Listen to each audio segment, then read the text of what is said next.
শোনেন একটা কথা বলি, দুনিয়াতে আর যাই হোক, পর কখনো আপন হয় না, আর আপন কখনো পর হয় না।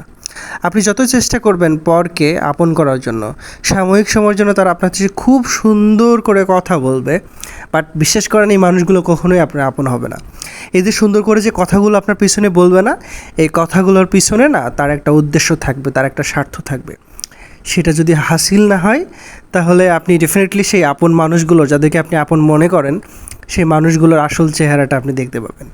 উপর দিকে আপনি যদি আপনার আপনজনকে পরও করতে যান না, দেখবেন ঠেলে ঠেলে আপনার বিপদে, আপনার সমস্যাগুলোর মধ্যে, আপনি যদি কোনো বিপদে পড়েন, আপনি যে প্রবলেমই পড়েন না কেন, তাদের সাথে যদি আপনার সম্পর্ক নাও থাকে, দেখবেন যে ওই মানুষগুলোই ঠেলে ঠেলে আপনার কাছে আসতেছে, আপনার বিপদ আপদে আগায় আসতেছে, আপনার ব্যক্তিগত সমস্যাগুলো তারা দেখতেছে। সুতরাং আমার মনে হয় যে পৃথিবীতে যতদিন আমরা বেঁচে থাকি, আমাদের আসলে সম্পর্কের এই ব্যালেন্সটা, এই মেজারমেন্টটা বোঝা উচিত।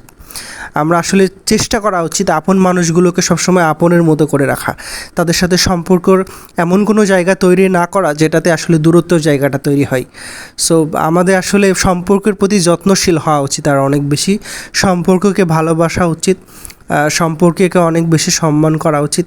এবং সেটা যদি আমরা করতে পারি, তাহলে আমাদের আজকে দুনিয়াতে সম্পর্কের যে বাঁধনটা, সেই জায়গাটা আরও অনেক বেশি অটুট থাকবে। আজকাল না সম্পর্ক এবং সম্মানের জায়গাটা অনেক অভাব। মানুষের মধ্যে মানুষের সহমর্মিতার জায়গাটা, মানুষের প্রতি মানুষের ভালোবাসার জায়গার অনেক অভাব।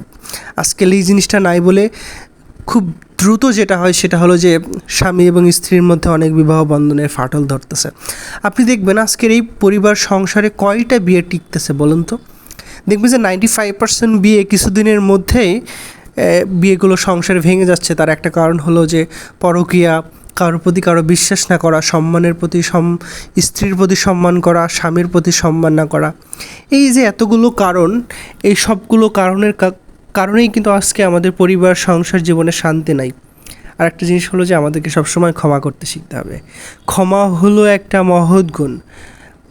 আজকের এই দুনিয়াতে পরিবার সংসারে, দিনলোকে দেবলোকে সৎ সংসারের খুব অভাব, এবং সৎভাবে মানুষকে মিটিয়ে দেয়া এবং মানুষের প্রতি বিশ্বাস আস্থা করা, সেই জায়গাটার অনেক অভাব।